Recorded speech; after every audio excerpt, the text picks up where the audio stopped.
Okay, everybody. I have something really cool to tell you about. If you haven't heard yet about Anchor, it's the easiest way to make a podcast. Let me explain here. It's free. There are creation tools that allow you to record and edit your podcast right from your phone or computer. Anchor will distribute your podcast for you so it can be heard on Spotify, Apple Podcasts, Stitcher, and more. You can make money from your podcast with no minimum listenership. It's everything you need to make a podcast in one single place. Now, the way that you can do this is you got to download the free Anchor app or go to anchor.fm, and then you can get started. It's really fun. We just switched over recently here at All Too Real 2, and I'm enjoying it so far. So be sure to check it out and let us know what you think.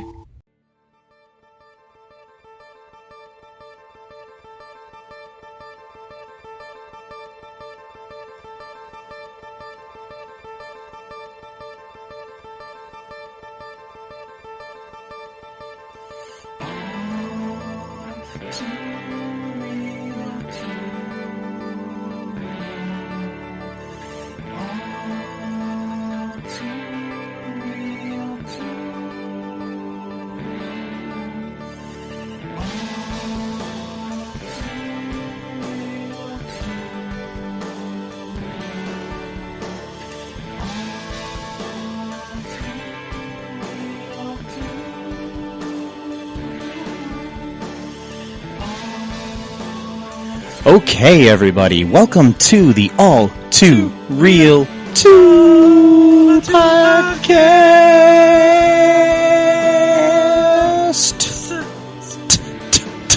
Okay, anyways, my name is Michael E. Cullen II. I am your host. With me, as always, is my co-host, Matthew Haas, who is opening up a Code Red Mountain Dew. I'm trying to open it in front of the mic. God damn it. Oh, Almost. Oh, it's sweaty. He's got it. It's the sweaty can. Come on. Oh. Oh, that sounds good. That's the sound of my soul being ripped apart after watching this fucking movie. You can solve it. Just drink some Code Red and you'll be okay. Okay, good. Code Red. Mm-hmm. The official Code Red of Code Red. Mountain Dew Code Red is the official Code Red of All Too Real 2 podcast. Yes. Yes, that is my co-host there, Matthew Haas. Matthew Code Red Haas.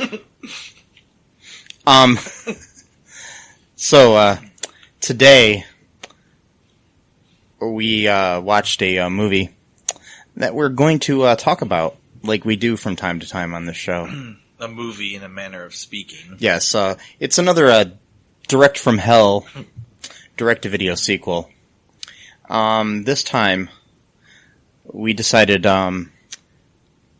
humans weren't enough. So we decided, hey, let's watch a movie about a dog. Yes, Beethoven's Third. Yep. 2000. Year Yep. 2000. Yes, it was directed by David Mickey Evans, known for Sandlot and Sandlot 2. He also narrated those films. We've already covered Sandlot 2 on this illustrious podcast. This film was based on, of course, the Beethoven films that were created by John Hughes. Yes, and that starred Charles Grodin. This was written by Jeff Schechter? Yeah. He also wrote other things. That one movie. Yeah. Now he wrote God. He wrote Beethoven's Third, like I said here. He also wrote Dennis the Menace Strikes Again. He's written other things too, a lot of TV. And the Care Bears Big Wish movie in 2005. His latest thing is a TV series called Stitchers which he created and seems to still be running. So, okay. Anyways, this movie, instead of having Bonnie Hunt and Charles Grodin reprising their roles and returning to this franchise and, the kids from the other two movies, which I haven't seen in like 20 years, so I'm not going to pretend I know what the hell they're about or anything. I just know there was a dog. And, anyways, we have Judge Reinhold as Charles Grodin's brother, because they look so much alike. Yeah. They're both white males. And, one's like tall and thin, and the other one's kind of slightly chubby and shorter. Anyways, or average height at least. His best role ever, Judge Reinhold, though. This movie? Like, Fast Times at Ridgemont High, forget about it. I don't care if that's like a classic. Nope. Beverly Hills Cop? Nope. This is it right here. Or even, what was it, what you got there? Well, I don't know. That's pretty cool. My pen is weird. Your pen actually has like a advertisement on it. Oh, sweet. That's for a TV station that doesn't exist anymore. Right. Anyways, but yeah, the also that movie with the robot. I can't think of the movie. The robot, the little thing, like there's a robot guy. He was in that movie, wasn't he? It was a really famous movie in the 80s, like a robot, like a Are you thinking of like Short Circuit? Yes. No, he wasn't in that. He wasn't, as far as I know. I thought he was. I don't think he was. I thought he was in like part 2 or something. All right. He might have been. I don't know. I know he wasn't in the first one because that was like Steve Guttenberg. Oh, that's right. Yeah, never mind. And he was in Beverly Hills Cop 1, 2, and 3. And we should cover Beverly Hills Cop 3 for this sometime. Really? Is it bad? It's not as good as the other two. Okay. But I actually really thoroughly enjoy the film. Even though it's not a direct-to-video sequel, but we can still... We can bend the rules sometimes. Yeah, well, I don't think we really have rules anyways, so it's kind of our own podcast. It's a pop culture free-for-all, folks. Anyways, sometimes that's good, sometimes... Yeah, Judge Reinhold was also, in Santa Claus. Yeah, that's right. Mm-hmm. Okay. Yeah, he was in the Santa Claus 1, 2, and 3, I believe. Yeah. He was in all of them? Oh, wow. Yeah, as the stepfather to Tim Allen's kid. So he's been in some stuff. He's been in a lot of stuff. Some good, popular really good stuff. Yeah. He's a really good actor, and actually. Then he does this, though, for some reason. And he came back for Beethoven's Fourth as well, so... We should watch that sometime. Oh, yeah, we will, definitely. Anyways, can't be much worse than this. I don't know, it's possible. I'll take that back when we watch it and we see that it is. Anyways, so... And also, the woman that played his wife... Oh, yeah. She was in... Saturday Night Live. Yeah. Julia Sweeney plays his wife. So, yeah, they play Richard and Beth Newman. And then you have the kids, Brennan and Sarah Newton, played by Joe Pitchler and Michaela Gallo. Yep. Two kids that I think only did these movies. So... I think it turned him off of acting. Yeah, and then you have a couple of bad guys named Tommy and Bill. God, these guys are... Played by Mike Ciccolini and Jamie Marsh. I'm just guessing on how you pronounce that guy's name. I think it's Ciccolini. Ciccolini. I know. Ciccolini. It could be. I don't know. I never heard of it pronounced by him or anybody. Because I don't know if he's been in anything but this. He's been in a lot of things, actually. Really? It's really weird. Yeah, you have a special appearance at the end of the movie by TV's Riddler, Frank Gorshin. Yeah, that's right. He was also the voice of Daffy Duck for a few years and stuff back in the day. And he's passed away, I believe. So yeah, it's a 19-year-old movie, so... Yes. He was pretty old right then, too, so... So, I think I've forgotten everything that happened in this movie, Matt, already. I wrote a lot of stuff down to help jog our memories. Yes. Just little things. I didn't have time to write, I can read the synopsis of the film from IMDb if you'd like. No, let's not do that. Let's not do that? Because okay. it won't be as fun. No, I know. Let's do this. What happens in this movie, Matthew? I'll let you Oh, God. Start. All right, let's start. Until your brain starts to hurt to the point where blood starts coming out of your eyes. Okay, so it starts off with Sarah is filming her mom, like, do something for, like, a garage sale, it looks like. I think they were just getting everything together for the trip. Is that what it was? Just getting everything I don't ready for know. the trip. I'm not sure. And instead of helping her mom, she's just filming her the whole time. And then, on her high-8 video camera. Yeah, and then Dad comes home. At first, it looks like, this really rinky-dinky RV drives down the road.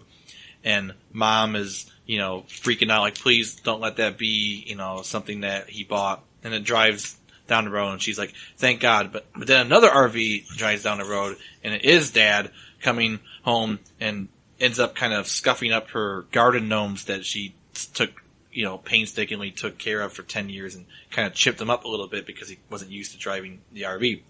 So then they get into this whole thing about how much money did this cost? Oh, blah, blah, it's no big deal. I just rented it and paid for insurance, and it's a great investment, and we'll have a great family vacation because I'm going to recreate this family vacation I had when I was a kid, because we all know that you could recreate memories. That's a totally easy thing to do and something that should be done, not creating new memories. Okay, so he wants to recreate this magical... I think I have an idea for a movie, Matt. What's that? It's a movie where we recreate memories. Yeah, okay. Wait, didn't they already do that with, like... I don't know. The what was that movie? Sunshine or... with Jim Carrey? No, Eternal Sunshine is fun. They erased memories. That's right. But didn't they implant new ones? I think they might have, but... No, they didn't. They just erased them all. But I'm saying this is where you recreate the memory. Oh, I see. Like it's a theme park where you go. This is my idea, folks, so don't steal it. You go to a theme park, and there's an attraction at the theme park where it's called Recreatatron. Yeah. And you go in, and instead of, riding some Harry Potter or Disney thing or something, you go in there and it's like, you just say, hey, my third birthday. And then all of a sudden you're reenacting your third birthday. And then trouble ensues. Yeah, trouble. Because you need conflict for a good movie. So yeah, you need some kind of conflict. So like, monster shows up trying to kill you. I don't know. And in all honesty, I'm actually liking this idea. So please don't steal this, folks. Yeah, don't steal it. So Dad is trying to get them all rounded up to go on their great vacation. Mom says that she was told that his brother was having something shipped to their house that day. And it turns out that they shipped Beethoven, a dog, for some reason, without even telling them why or even asking him if it's all right. And then they decide, well, should we take Beethoven to a kennel or should we take him with us? Sarah wants to bring him, with him. The dad kind of wants to bring him with him. So then he kind of blames it on the mom. Oh, well, she made us take Beethoven to a kennel because it's always the woman's fault. It's always the mom's fault. So this is the propaganda even in that time. But anyway, so but this is a female empowering movie, I think. Well, in some ways, but it's weird though because they have like it's they strike a balance. See they strike a balance of who gets the blame. Yeah. Instead of uniting, they strike a balance of who's the evil one. That's the great empowering message of who to blame for your problems and that. But anyway, I don't even know what I'm talking about. But so Beethoven breaks free from the kennel before even being put inside of it. Just drags the woman who's holding him on a leash, just runs away, hops into the little boat that they have attached to the RV, and hitches a ride all the way to the campground that Judge Reinhold ended up breaking the sign because the RV was too tall and he didn't actually read signs about how tall his vehicle could be. What the clearance is and stuff. Yeah. Because he's a fucking idiot. So that happens, and then they find Beethoven. No, he finds Beethoven because he's trying to lift the boat, and the boat is so much heavier because of a dog being in it than what it was. That weighs 185 pounds. Yeah, like that was such a huge noticeable difference. Beethoven jumps out. They have ball-busting humor where the boat hits him up in his testes and he flies off into the water. Because we haven't seen that in any Beethoven movie or any movie where it's hijinks like that at all. Totally. No, it was completely original. It was like as groundbreaking as like Toy Story or Snow White and the Seven Dwarfs or the Jazz Singer with sound and stuff. It was the most groundbreaking thing in cinema history. Right. And okay. Wait, guys. Yeah, no, that didn't. And the bad guy, I forgot about the bad guy. So the bad guys are these two one of them is like the complete idiot dude, and then the other guy is like supposedly smart. All right, so their big plan is that they went to a video store to rent or buy a movie called The Shakiest Gun in the West. Starring Don Knotts. Starring Don Knotts as a DVD. 1968 film. Yeah. Yeah. And it wasn't really the movie, it was some computer code for something that was never explained throughout the entire movie. So the MacGuffin was not explained, which, fine, whatever. And, but just so happened that someone actually bought the movie or rented it, because they were like, we're gonna pick the movie that no one would ever rent or want to buy, and then we'd come here and buy it. But then someone bought it. Uh-oh. Guess who bought it? It was Dad who bought it because he wanted to watch, because that was the movie he watched as a kid on their family vacation. And this is where I have questions. Number one, you have this code, okay? Which we don't know what it's for. That's whatever. I mean, I don't care what it's for necessarily for the plot to go along. You have the code, okay? Now, let's say this is the code I have. It's my code red. Yeah. But anyways, I have my code red in my hand here, okay? I decide to take the information that's on this code red and put it on a disc and then deliver it somehow to a video store and put it on the shelf so people can buy it. But I already had it. But I'm going to put it on a DVD. Well, I don't know if they had the code, if they knew what the code was. The way they were saying it is that, why was the idea that we put this on this disc or whatever? They said we and stuff like that in the thing. And I'm just like... I don't know. Yeah, exactly. Why would you make it more difficult on yourself to get a code you already have? I think it was just poor writing on their part. I don't think they meant that, but that's the way they wrote it. Because why would they do that? It makes no sense. They must have ordered the code. And my thing is even if anybody had the code, there's other ways to deliver the code to, like mail, this computer carrier pigeon, something. The way that they're treating this code as though it's like the biggest government secret ever. The lengths that they're going. I mean, think about it. Most people would not go to the length of putting this on like a DVD at some random video store across the country, and then going there and then renting the correct DVD. I mean, just so that you don't get caught. Yeah.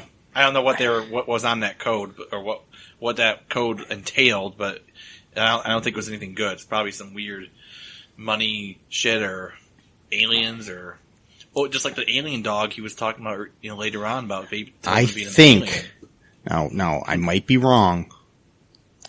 This movie took place in 2000. Yeah. Maybe this was all the plans for 9/11. Yeah, maybe.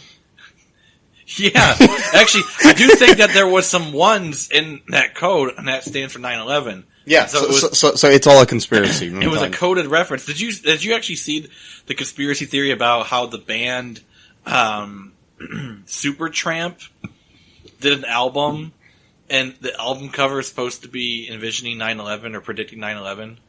It shows a waitress like holding like some drinks or something. No, and the drinks are supposed to be the falling towers. Because everything's like upside down, and so in the upside down world, that's what's happening. I don't know. There's a whole conspiracy theory. I've seen things about like Back to the Future was supposed to predict it. That makes more sense. Zemeckis was, and then he just basically admitted to it when he made what was that movie? That movie with Joseph Gordon-Levitt about the true story movie about the guy that walked across the wire on between the two towers. Anyways, that. Because he was wearing a similar outfit when he was doing that color scheme to Marty McFly in that movie, that it was him answering to the fact that he was actually trying to warn us about 9/11 back in 1989 or something when Back to the Future 2 came out or whatever. And it's just like, wow. Yeah. Yeah, I saw that video on YouTube. Yeah. That person had to go through those movies like 100 times probably to pick out all those parts. But at least that sort of makes sense because they had more to go off of. But Supertramp, the band, like, why would the band Supertramp, whatever? And I'm getting off track. Anyways, but so they want this code. Judge Reinhold ordered the movie, and now it's on the RV. So now they're trying to follow the RV to retrieve the DVD. Sarah, the little girl, can see that she's being followed by them, and tells her parents, and they don't ever believe her. She keeps saying that, they keep following them, and they never believe her because apparently when she was like 4, she had a wild imagination, so therefore when she's like 10, she can't tell the truth about something that's happening. Nice gaslighting there, by the way. It's like, how dare you, when you were 4 or 3 years old, think something wild is happening to you? Yep. Like, how dare you not just have a complete rational mind here? Okay. But what? Parents lie to us all the time, and it's fine. Yeah, exactly. Like Santa Claus, The Tooth Fairy, Easter Bunny, and then the Tooth Fairy 2. and Jesus. Oh, wait. No, Whoa, wait, no. no. Wait, what? No, not sorry, not Jesus. Oh, sorry. Oh, God, Mike. So what am I doing here? I wrote so much stuff down, but I don't even know where to even... I mean, at least it's somewhat chronological. Okay, so the basil would be nice. All right, that references the tomato bath. Yeah, at one point, Beethoven chases a skunk that we never see, into the grass, tall grass, so that's why you don't see him, and he gets sprayed by the skunk. And so this ranger, or sheriff or something at the camping ground tells him, the only thing I know that I'll do is, get him, that's what he said. Anyways, no. Yeah, that's exactly what he said. Yeah, no, he says the only thing I know of is tomato sauce. Yeah, sauce. Not juice, not soup. Sauce. So we cut to like Julia Sweeney giving him a bath in like Prego or something, you know? I mean, I'm just like, like you were saying, you always thought it was tomato juice. Yeah. I was told tomato soup. So juice, soup, it's a similar consistency. Yeah. Sauce is a thicker thing, so that you're going to cover a big hairy dog in. I don't know. So and then the officer ranger is what. That's not what he's a ranger, but Judge Reinhold's a fucking idiot, and he keeps calling him Officer Ranger. He's like, but yeah, some basil would be nice, trying to inject some humor into this forsaken bullshit. Anyway, so the bad guys are chasing him again, and then Beethoven does something else to, I don't know what he does to trick them or whatever, and then they run into a thing, and then they get cement covered, or cement, like whatever, the liquid cement covers their car, and then it hardens, and they drive with the cement on their car for miles and which miles. Apparently the car was fine to drive after having cement hardened on it. I don't know. And then he's like, "Don't tell my mom," because I guess it's like his mom's car that he's quote unquote borrowing, which is weird because it's kind of a weird car that usually. I wouldn't think that would be his mom's car. It looked similar. I don't know. Is it like a Gremlin or something? Yeah. The car. I think it's like similar to the car that Wayne and Garth have in Wayne's World. Yeah. Except for a different color. Yeah, that's what it looks like. Yeah. And I mean, it could be his mom's car, but it just seems like that would be more of like the young man's car. Yeah. But whatever. So. Or maybe he just doesn't want his mom to know that he fucked up his car for doing some stupid hacking bullshit. That's the other thing too. That this movie is like complete or replete. Is that the word, replete? With like all like the early 2000s hacking bullshit. Like you type in like two numbers and suddenly you hack into like a database in like 1 second flat. Like that never happens at all ever.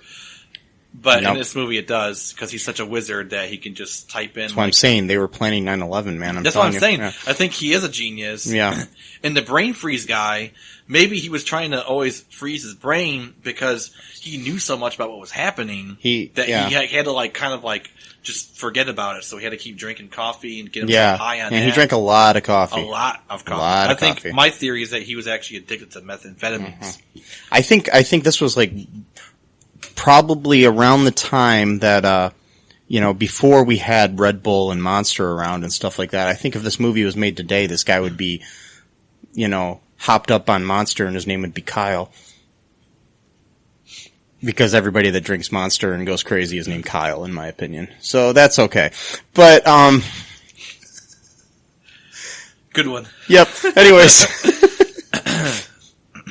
And there's this moment where he's drinking like an iced coffee or an ice cream, and he's like really drinking it, and he's like making all these weird faces, and then the guy's like, "What's wrong?" And he's like, "Brain freeze!" screaming or whatever. He's like, drink, half of it next time or whatever. I don't know. It's such a bizarre movie. And then, so next thing I have written down is that Judge Reinhold, I'm just going to call him Judge Reinhold. I'm not even going to call him his character's name. Richard. Yeah. No, I'm calling him Judge Reinhold says that he wants to go see a life-sized peanut butter sculpture of Abraham Lincoln. That's a great vacation right there. One of our finest presidents in peanut butter. Now, I'm all for presidents being made out of condiments. But I would prefer a Bill Clinton carved out of cheese. That's just me. I don't know. I have no reason for that, but that image just popped in my head. I'd rather have a Donald Trump chicken nugget sculpture. or no, I think a Donald Trump carved out of Cheetos. Yeah, just meld it into a sculpture and just put it out in the sun. Just watch it melt while you chanting mantras and spells to cast out the demons of. Okay, whoa, and then hey, spiritual warfare goes both ways. Yes. They want to come after us. I'll come after them. So we'll go on the spirit plane and we'll see who wins this. That's a good movie right there too. We'll write this down later, and we can put it in my theme park movie. Yes. Spiritual warfare, right? Wow. Oh God. Anything else you got? I don't know. Do you want to take a break, Matt? Sure. Yeah, we've been going for like 25 minutes here. Oh my God. So yeah, we'll take a little break for some words from our sponsors and whatnot, and we'll be right back here with more of Beethoven's fucking Third.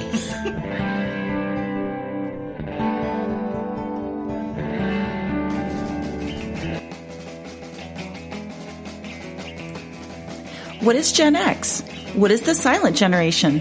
What do generations have in common?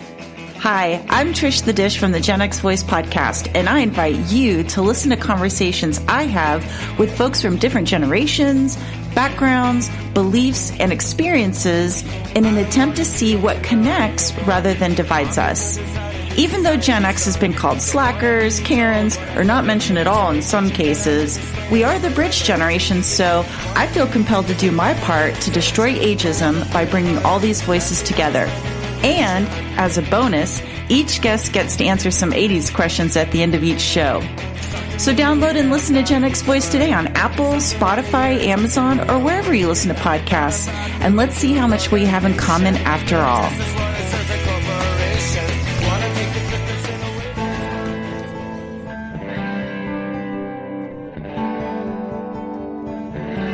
Okay, we're back. Yep. What movie did we watch again, Matt? Beethoven's Third or The Third. Beethoven's Third. Third, okay. See, the reason that they named him like this is because they were clever. And, Beethoven was a composer. And he had, different symphonies.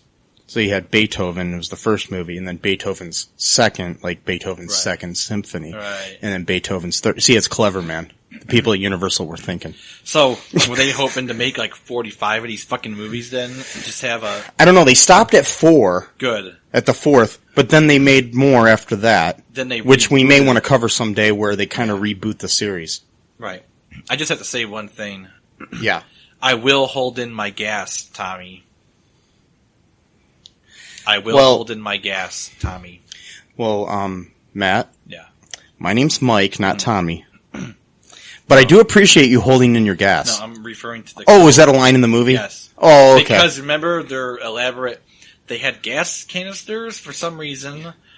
That's the other thing. They just happened to have animal tranquilizers in the guy's car before they even knew that there was a dog that was going to be there. So that was convenient that the genius computer hacker, Tommy, just knew to have animal tranquilizers on hand just in case they ran into a big animal. So you mean to tell me at one point in the movie, the line, I will hold in my gas? They're going to gas the people. They were going to gas the fucking family for this DVD. Now, I have a question about this movie. I mean, which one of Shakespeare's plays was this based on? I don't know. Oh, wait, no.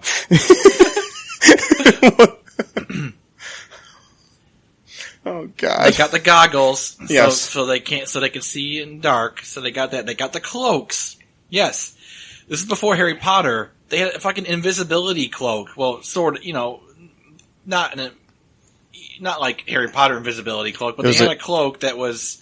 It was a cloak so that they could just appear to be moon shadows. That's right, moon shadow. Moon shadow. And it's just ironic because right before we watched the movie, we were in Matthew's van listening to Cat Stevens, and that song was on. Yeah. So yeah. Moon shadow. And if I ever lose my legs, if I ever watch a movie, I really hope it's not like this one. Away, take me away from this stupid fucking movie. Anyway, sorry, Cat Stevens. Yusuf Islam. It's okay. He's traveling on a peace train right now, so yes, we're all good. Yes. So he says, I see it, because they're staring through the window now, looking to make sure that they can get in there and steal the DVD. And then the idiot guy, I forgot his name, he goes, I gotta go tinkle.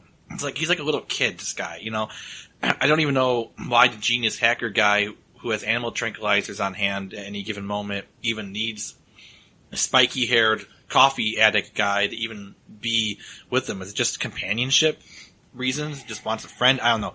Or it's the same reason that Joe Pesci needed Daniel Stern in Home Alone. Yeah. Yes. There is no reason, just to have a banter, basically.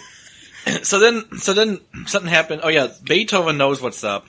He's trying to protect the family from these guys, and he always gets yelled at for doing so, and it makes me so sad throughout this whole movie because he's just protecting the family, and the little brat kid is like, Beethoven, I was talking to this cute girl and you embarrassed me. It's like, you know what? Fuck you. You're on a vacation. Just go. Well, I was a young lad at one time. I don't care. And I'm going to tell you that if I was talking to a cute girl and a fucking dog came by and knocked a bunch of fucking Diet Coke all over me from a display in 2 liters. In 2 liters, but he was attacking a guy that was about to steal his keys. Yeah, I don't care. I would have Diet Coke all over me, and I hate Coke. I love Code Red by Mountain Dew. Well. Wait. I think it's getting to me, man. They're not even just similar. I mean, you'd say I like Pepsi more than Coke. That would make sense, kind of. Well, I do. Well, and Pepsi makes Mountain Dew Code Red. Exactly. They own, okay. The drink of all too real, too. Yeah. Personally, I do like Coke better than Pepsi, though. That's just me. Matt? I do. Matt, we can no longer be friends. Really? Yeah. I'm sorry. We're going to have to end Coke this came podcast. first, and And then Pepsi improved on the... Nah, well... Improving is an interesting interpretation of not being as good, but... No. Matt. What? I think this is where our friendship ends. That's fine. I'm telling you. No. Okay. Well, no, I'm joking. I'm gonna call you, then I've got to rename you Officer Ranger, because that's what Judge Reinhold calls the Ranger officer. And then the guy says Ranger, so then Judge Reinhold thinks that his name is Ranger, so he's calling him Officer Ranger, and the guy's getting pissed off. That part was actually kind of funny. That was kind of funny. But, that's right. Can I get to the trippy? There's a lot of trippy scenes in this movie, too. Yeah, I mean, go ahead. We can skip over, we can skip to the end, I don't care. It's just like... So, like, just like a sort of, confession here.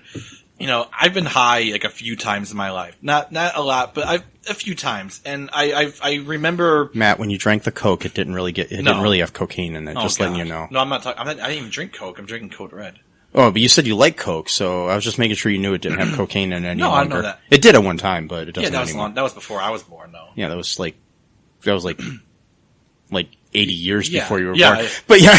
And by high, I don't mean cocaine. I meant other just making sure that you didn't think you were getting... I meant more of the cannabis variation. Oh, okay, gotcha. So Gotcha. That's fine. I've been high only a few times in my life. Yes. But I remember enough from those experiences what it was like to watch a movie while being in that state of mind.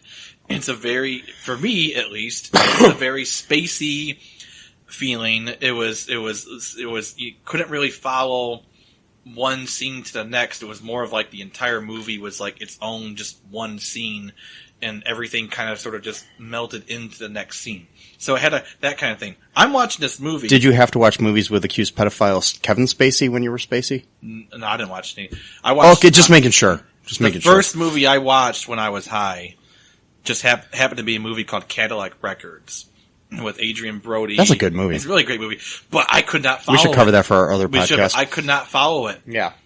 I remember like two things happening in that movie. I remember Muddy Waters had like a scarf around him when he's playing guitar, or not a scarf. What do they call it? What's that thing called? It's like a kerchief, or not a kerchief. It's like a fancy name. It's like a cravat. There it is. Yeah, I think that's what it was. He was wearing one of those, and he was playing his guitar.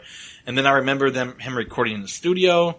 I remember him talking to the Rolling Stones for a moment. I remember there was this scene where Howlin' Wolf was like basically bullying his band because the one guy messed up like one note, and he was like gave him like this look like he's gonna beat the shit out of him if he didn't do that note right.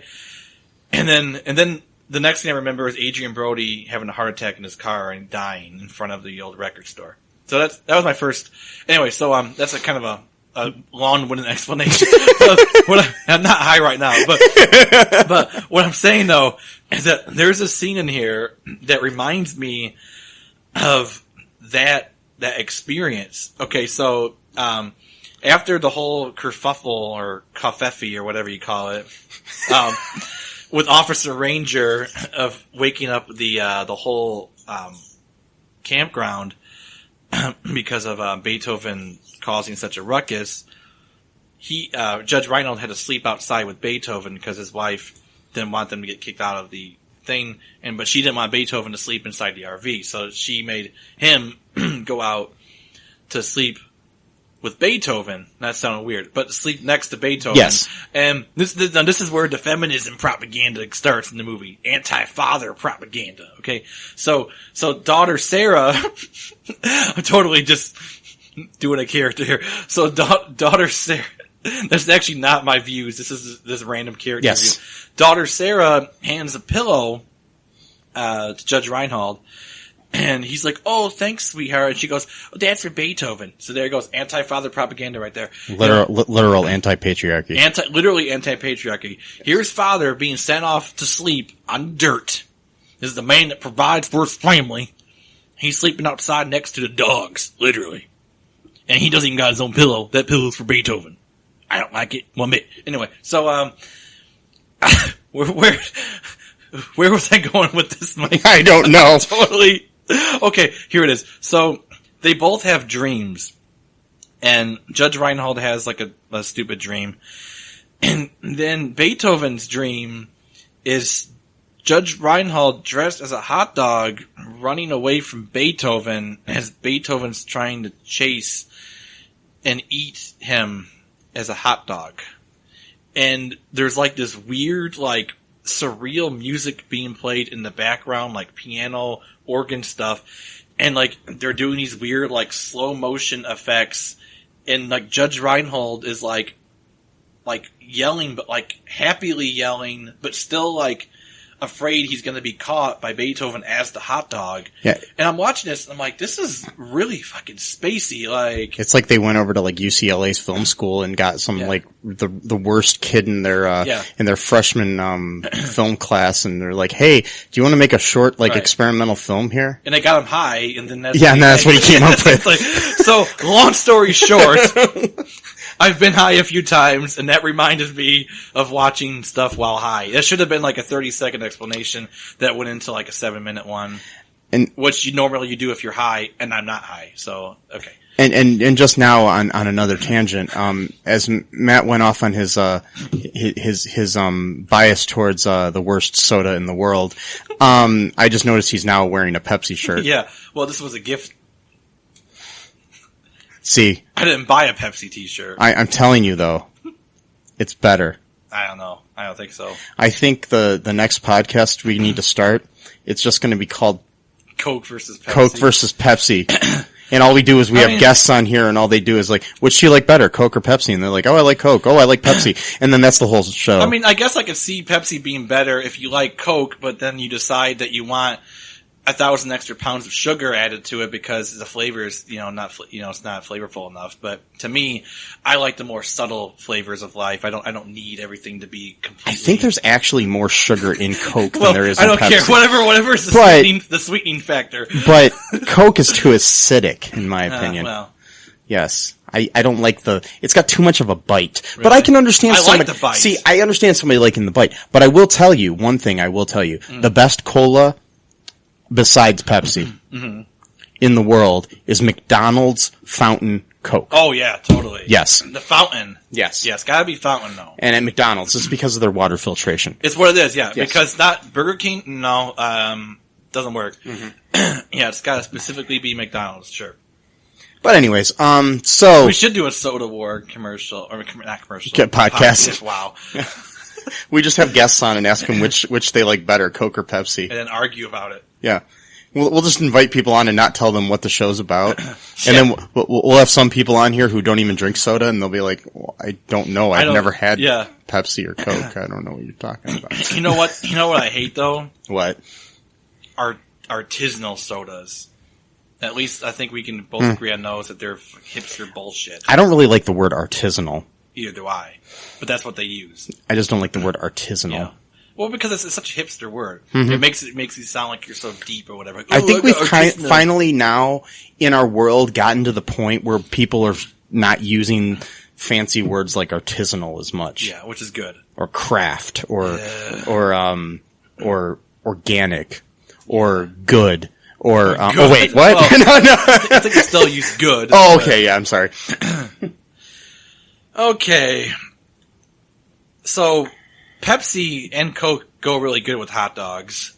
Yes, they do. So that'll bring us back into the weirdness of this fucking movie. Not Judge Reinhold dressed as a hot dog, because that would be cannibalism. But if you are listening to this, Judge Reinhold, on the chance you might be, you can come onto our podcast. Dressed as a hot dog. Dressed as a hot dog, and tell us which you prefer, Coke or Pepsi. Yeah. Yeah. Jesus Christ. He can come on too. Jesus Christ, if you're listening to this podcast, you know what I bet you Jesus could do? What? He could turn Coke into Pepsi. Right. Because he could do water into wine. See what I did Speaking there? of which, I got fish and car right is my next note. Oh, wow. So fishes as well. Yes. Loaves in the fishes. Or fishes, whatever. Do you think if we had like a big pool full of like soda that Jesus could walk on it? Probably. Okay, just checking. I mean, his feet would get really sticky. I don't think he would be very happy about it. No. That'd be a waste of soda, too. Why did you make me do this? So they have fish in the car because they drove the car into the pond or the lake after they got caught by Beethoven. The bad guys.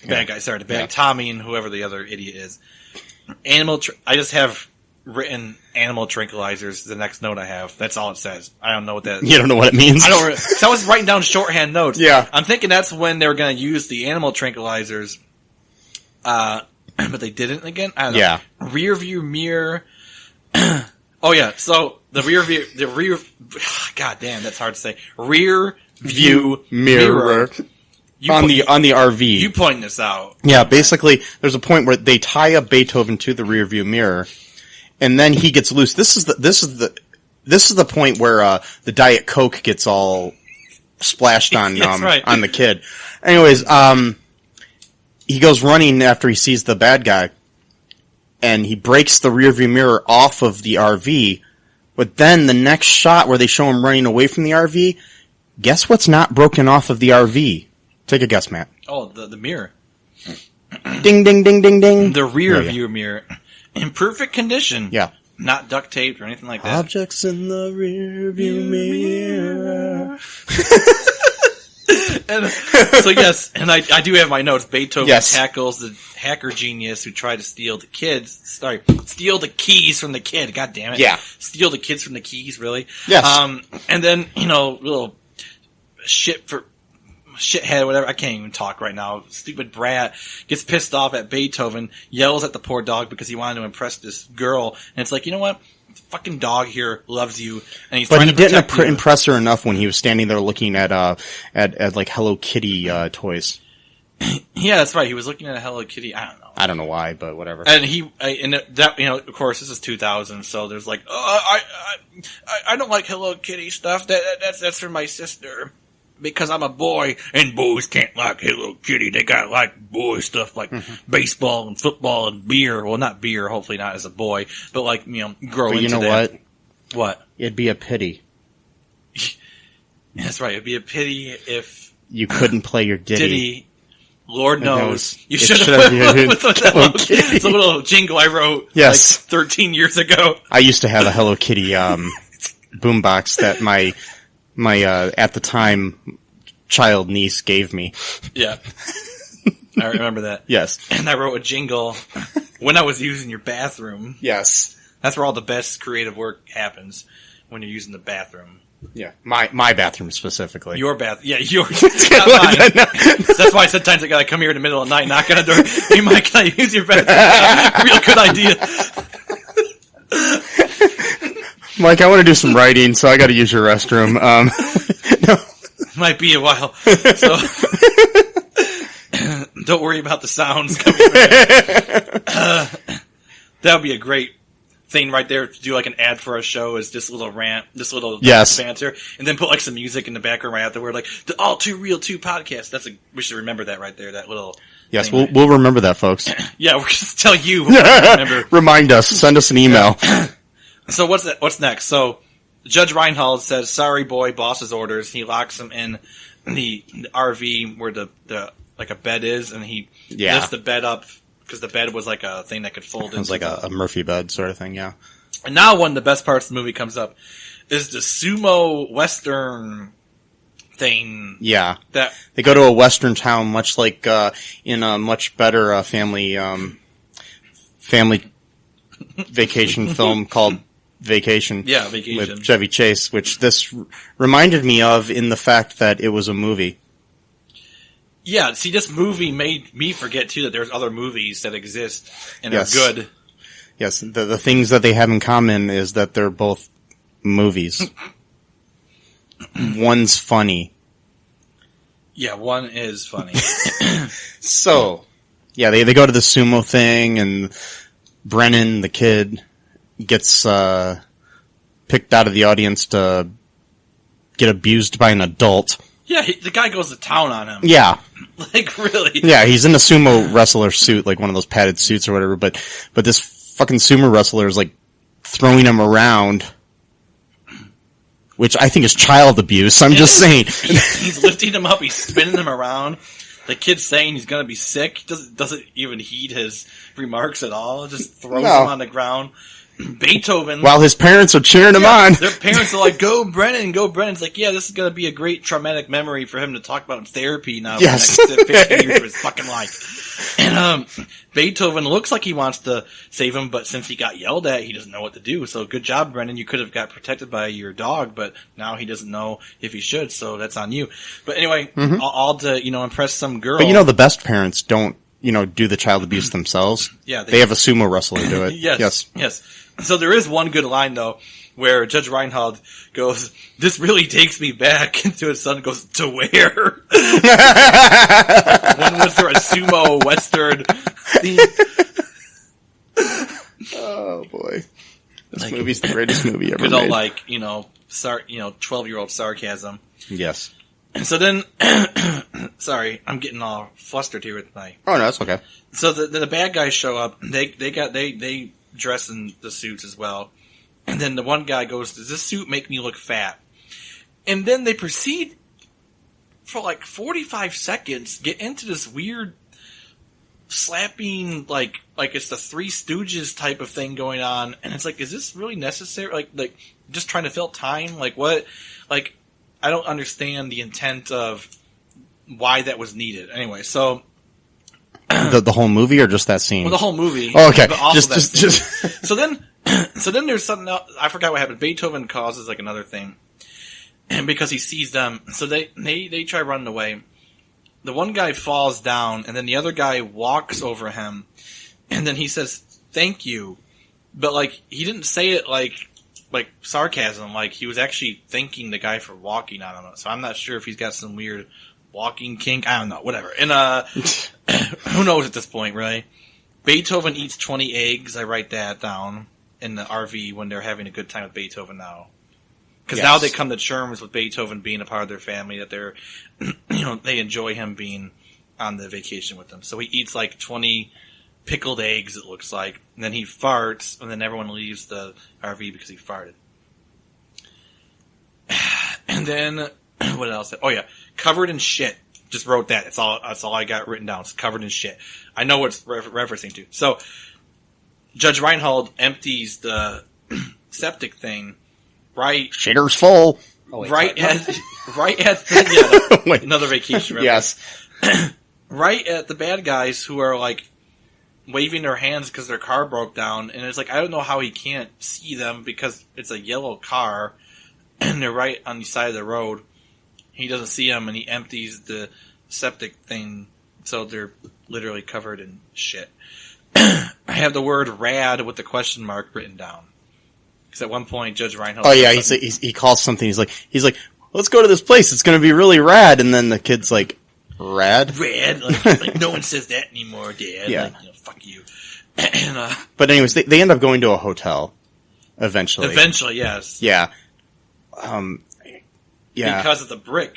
Yeah, there was a brick. Oh, yeah, they thought Beethoven threw a brick through the window of the RV. Somehow. Because one of the bad guys did, the stupid coffee hopped up guy. Yeah. Why the other guy was trying to hack the security system to get into the thing. The other guy just throws a brick through the windshield, which they probably should have just done in the first place, but that's just me. And the glass breaks really easily, like old, like single pane glass, like in an old, like dilapidated building, old schoolhouse that was, condemned like 50 years ago. It isn't tempered like most, RV and car glass should be, but that's okay, whatever. We don't have to be accurate in a movie. No, not for this movie. No. And by the way, too, that brick throwing was in slow motion, but really bad slow motion. Yes. For no reason whatsoever. Bad effects. Really bad effects. No reason whatsoever. Yeah, it was... And the coffee maker... Yeah, the guy's talking about the coffee maker when he gets... This guy is obsessed with coffee. Or caffeine or whatever. Yeah.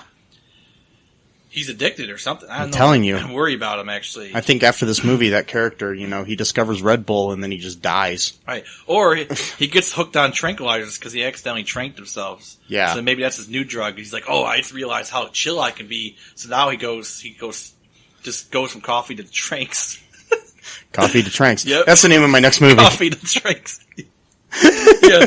Oh, yeah. Open up the case. Because they didn't open up the case to the DVD that they painstakingly searched for. Yes. You just gotta take the case and hope that the DVD's in there for some reason. So, but anyways, they don't get it. Dog attacks them, blah, blah, blah. They go to a hotel. Kid runs into the little girl again. Like, they keep running into each other throughout this entire vacation. Which is funny because the end is a nice little twist, about that. You find out that they actually are going to go to the same high school. Yeah, they actually live in the same neighborhood or whatever, yeah. Yeah, but yet she's not in the fourth. Anyways. Well, whatever. Maybe she died, I don't know. Yeah. Sorry. It's terrible. Or maybe he did, I don't know. She came over to pet the dog, and the dog mauled her to death. It turned into Cujo. No. Hope not. I just can't get over the fact that they thought Beethoven, like they were so mad at this dog for, ostensibly ruining their family vacation that they actually thought he was capable of throwing a brick through a window. How much do you have to hate a creature of this earth so much to think that it's possible of doing something that it's not possible to do, nor would it actually want to do that thing? Well, there are split moments in the day where dogs have opposable thumbs. Okay. And strength in their legs where they can throw things. Okay, I didn't know that. Yeah, it's only once in a great while. Oh, I see. Yeah. So he found that one moment. Yes. Decided to throw a slow motion brick. And there's moments where they turn into a guy with spiky hair. Yeah. Anyways, so what happens? We're at the hotel. the little girl decides to what she do? She decides to sleep in the RV with Beethoven. Yeah, they're still staking out the RV. The Tommy is losing his bearings. He's coming up with all kinds of conspiracy theories about how Beethoven is actually spliced with alien DNA, and that he's an alien dog, and that's why he's so smart and super strong. It's not because he's a Saint Bernard, which is known to be one of the strongest dog breeds on Earth. That's not why he's strong. No. It's because that's one of the attributes of that breed. It's because he's an alien dog. That makes sense. So, maybe he was drinking too much coffee at that Well, time. alien dogs can throw bricks through windows. Okay. And throw alien bricks. Yes, not human bricks, No. but alien bricks. Special bricks that only come from alien worlds. They can't No. not like Lego bricks or anything. No, just alien bricks. And by alien bricks, I mean like from the movie Alien, like sets. Yeah, the stuff that they use to make the set for Alien. It's alien bricks. A spaceship that I don't think has any bricks on it. But anyways, They'll find some on there. Okay. Someone just brought some bricks just in case. Which would have been a good idea, actually. You could just pound a brick into their head, but whatever. Oh boy, what happened? The last thing I have is written is addicted to coffee. That's all I've got. Yeah, the guy's addicted to coffee, So, I guess. You're right. Sarah wants to keep Beethoven company because she feels bad that he's by himself. So yeah, she's in the RV with the dog, and while she's in it, the bad guys, the wet bandit wannabes, are in the they break into the RV, or not really break in because there's no security turned on. Plus, there's a big fucking hole in the front of it.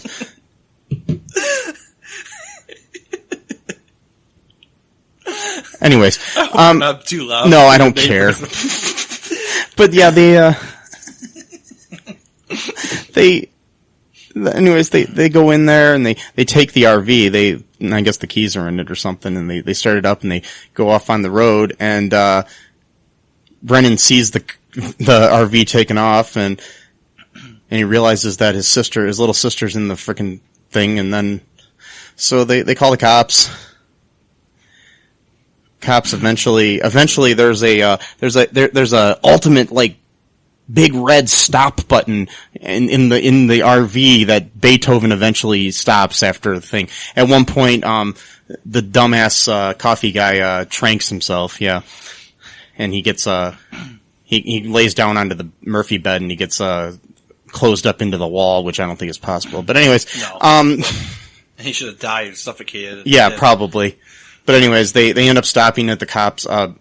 Judge Reinhold's character steals a cop car to go chase them down with the cop in it. Yeah.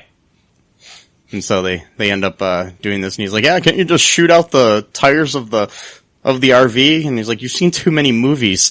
And he's like, "Yeah, that would endanger the child." He's like, "Yeah, you don't want to kill the little girl."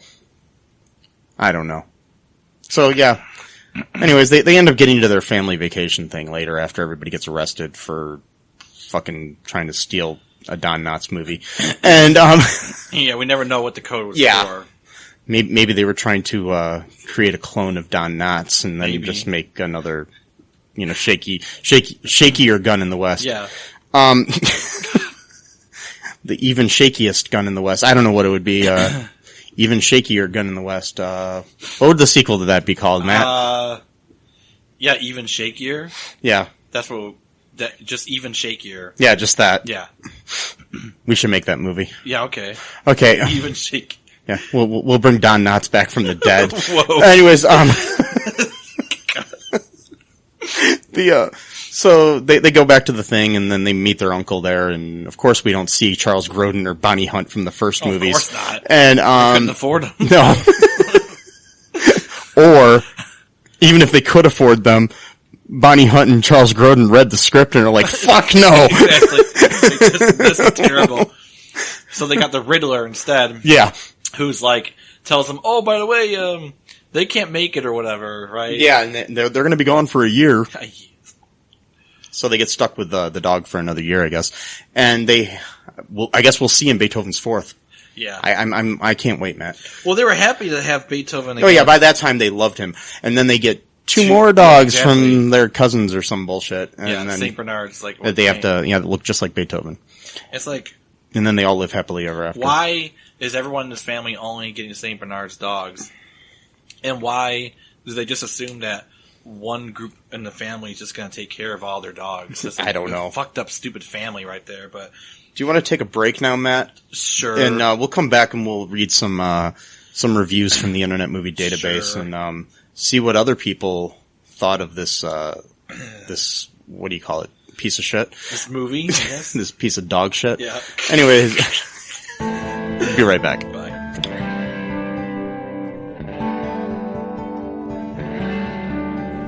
It's the ninja from the Ask the Angry Ninja Show saying, come listen to the show. We got the ninja wife to give you your movie reviews. We got the conscript to give you the ninja news. And we got the battle to talk about your sports.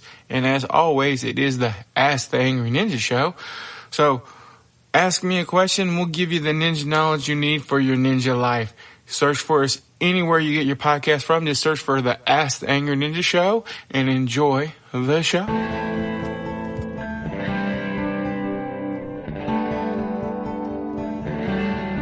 And we are back.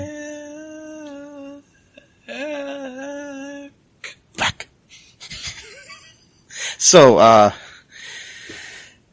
looked up some reviews here of this amazing film, Matt. Yep. So, Ross Robinson, back in October 31st of 2003. I know the exact date that he posted this. What time? I'm thinking he went out trick-or-treating. Does it say what time? No, I don't know. Shoot. But 31st is, so I'm just guessing he went out trick-or-treating, came home, watched Beethoven's third, and then... What a great Halloween. I can guarantee you he was probably drunk. He went to a Halloween party, and he comes home with Taco Bell. He's like, you know what would be really good right now? To watch Beethoven's third. He was sitting there's like 2003. What were people dressing up as then? I don't know. Yeah. Hagrid or I don't know. Yeah, he came home dressed up like Hagrid with some Taco Bell and a 6-pack of Molson, and he's Wow. I don't know. Anyways, okay, Ross. This is what you have to say. He said Beethoven is back. Beethoven's Third was made 7 years after the second Beethoven movie was made in 1993. 7 years later, Beethoven's Third was released in 2000. I enjoyed this movie as I think it brought the humor of the other Beethoven movies back in. Period. I don't know what... Okay. I remember when I first saw the first ever Beethoven movie when it was released in 1992. I give Beethoven's Third an 8 out of 10, but yet it says a 10 out of 10 on the top, so I'm confused. He changed his review midway. Here's another good one. It doesn't have a rating, but I'm guessing they probably gave it like a 10 or whatever. It says, enough of the bashing. This is from Neglectful Killer, who posted this on February 9th, 2004. So my guess is that they were kind of upset because, Valentine's Day was coming up.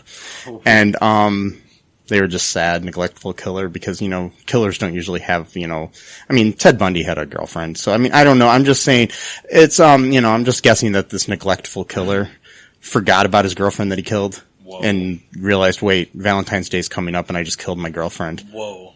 I'm joking, Neglectful Killer. I hope he didn't actually do that. I hope none of this actually happened. But anyways, here we go. Of all of the Beethoven movies, Beethoven's Third is the funniest. The second was pretty good, but this one has some hilarious moments. I don't care what anyone else here says. I don't either. I'm gonna say that I love this movie just because I don't want Neglectful Killer to forget to kill me. Wait. I don't know what the fuck that meant. Wow. Anyways, he says, I don't care what anyone else says. I liked it. The two bad guys were hilarious. I felt a great disturbance in the force as the seven gnomes cried out at once and were silenced. the lanky dude, is esoteric like this. Either you get that style of humor or you don't. I do, so I think it's funny. The other guy is a speed junkie who drinks caffeinated beverages by the scads and has some pretty funny physical comedy scenes. Judge Reinhold was a great dad in this movie and has some funny lines. The shakiest gun in the West. This was one of the highlights of the trip. For Pete's sake, funny stuff. I can't tell if this guy's serious or not. Right. But all I know is, neglectful killer, don't kill me. Please. Please please be neglectful. Yes. And don't kill me. Okay, anyways. For me too, please. Yes. So, okay, so I got one here, Matt, that is a 2 out of 10 star. Mm-hmm. Okay. And that's from Smells Like Cheese. Oh, okay. And they posted it on November 29th, 2006. So I'm guessing this is right around Thanksgiving. I noticed that, like, there's interesting timing for these people. Halloween, and then there's, like, a few days before Valentine's Day. There's a few days after Thanksgiving. What the? So I'm thinking, they're just bored during the holidays and thought, hey, what it looks like. let's watch. Okay, let's see what he or she has to say. Okay. It says, right. Nice cover up. I don't know what that means. But anyway, it says, I was babysitting a couple nights ago, and my cousins are in love with the Beethoven movies. So we watched all of them and had a movie night. I remember loving the first and the second Beethoven when I was a kid. So in some ways, I was interested in seeing where the story took off for the Newtons. But this turned into your typical family film that wasn't really original or believable. The villains seemed to be homosexual morons who seemed out of place and wanting a disc of valuable information. And the whole family was predictable stereotypes. Beethoven, for no reason explained, has been shipped to George Newton's brother, Richard, who is taking his family to a reunion where he'll meet George and Alice and give them Beethoven. That is true. They didn't really explain why. Yeah. It was like... Yeah. I guess Richard rents a movie that these criminals thought would never be rented. In the case, there was a DVD of secret information that the criminals must have back. They chase the family around with Beethoven, who will make sure that these guys will not hurt the family. Although with these certain villains, I'm pretty sure that's not a strong possibility. It was really bad acting and not even good enough movie for a family afternoon. I'm not sure why my cousins liked the movies, because I raised them better than that with movie knowledge, but oh well. I guess these movies must have something special in them, so I guess I will give it an extra point. So he or she probably wanted to give it a 1, but gave it an extra point just because their cousins liked it. This next one is, I'm not going to read that one. It's way too long. What I want to know is the homosexual thing. Where did they get that? Yeah. Like, how, I don't understand, like, was that supposed to be, like, meant as an insult? Like, I don't, homosexual? Or maybe she was reading into their relationship somehow. I did not get that. He at or she. all. I'm not saying she, but I don't know. It could be he. I just got them. I don't know. Some stupid team of Yeah. one guy who was sort of smart, but not Yeah. really a genius. I mean, like, at I all. never thought that the Wet Bandits and the Home Alone movies, which they seem like basically copies of in certain ways, Yeah. except for they have their own personalities. But you know what I mean? I never thought that they were lovers. I don't know. But then again, I did see the fourth Home Alone movie, where I do know that the one goes off and has a girlfriend. So Oh, yeah. played by Missy Pyle. You know, when we watched that movie. So That was a great one. yes. So, anyways, And they made, like, what, 10 more of those? no, there's only 5, I think. 5, okay. Total. 4 or 5, yeah. Anyways, yeah, I don't think I want to read any more of these reviews, because they're all bad. They're all, like, basically, like, this movie's a piece of shit. Don't watch it. Yeah. Pretty much what we were saying. So you don't want to hear it again from somebody else. you already listened to an hour of people saying Yeah, we're at an hour and 6 minutes here in this episode. So we should probably wrap things up here, Matt.